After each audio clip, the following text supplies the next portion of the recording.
This fierce military dog was locked in a cage, motionless with a muzzle on, and all the soldiers were particularly afraid of it. However, one veteran decided to try to tame the dog. He mustered his courage and slowly approached it. The dog, alert, stood up, ready to attack at any moment. Demai cautiously moved closer to the dog, crouching down to gently touch it. When the dog didn't react, Demai sighed in relief and turned to his comrade, saying, "He's not that scary, right?" But the next second, even though the dog had a muzzle on, Demai was terrified. He quickly lifted the dog into the vehicle, with the dog growling and thrashing, ready to tear Demai apart. Demai, having learned from his previous experiences, didn't dare to confront the dog. He hurriedly gathered his things and took the dog away from the military base. On the road, the dog eventually tired itself out and sat quietly, but Demai still didn't dare to relax. He called his superior for advice. The superior explained that the dog was a highly decorated military dog, but ever since its handler had been killed, the dog had become violent and highly aggressive. He also mentioned that Demai had to take the dog to its handler's funeral.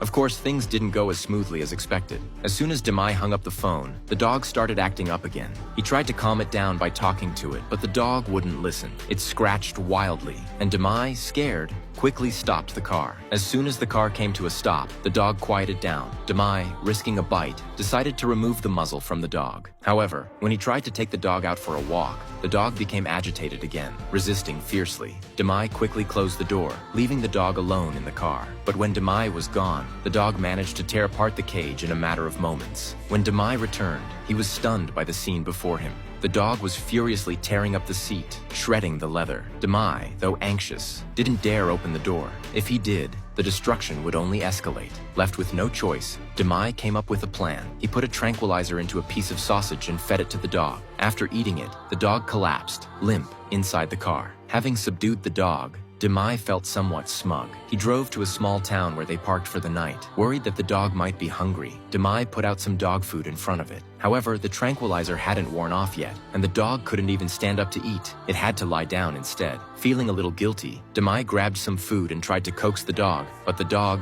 no longer trusting him, refused to eat what he offered. Demai, frustrated, tossed the food back into the car and went to sleep. The next morning, Demai woke up groggily, having forgotten that the fierce dog was still in the car. The dog had been thirsty all night, and when Demai opened a water bottle for himself, he realized the dog was in need of water too. Though still irritated, Demai knew he had to stick to his plan and deliver the dog to its destination. On the road, Demai tried to improve his relationship with the dog by telling it stories and offering it snacks, but the dog didn't respond at all. Instead, it became agitated again, pacing back and forth, as if it had noticed something. Demai, unaware of the dog's behavior, didn't realize what was happening until it was too late. The dog, now without its collar, had half of its body outside the car trying to jump out. Terrified, Demai slammed the brakes, causing the car to stop abruptly. The dog seized the opportunity and jumped out of the car, running straight into the woods, disappearing from sight.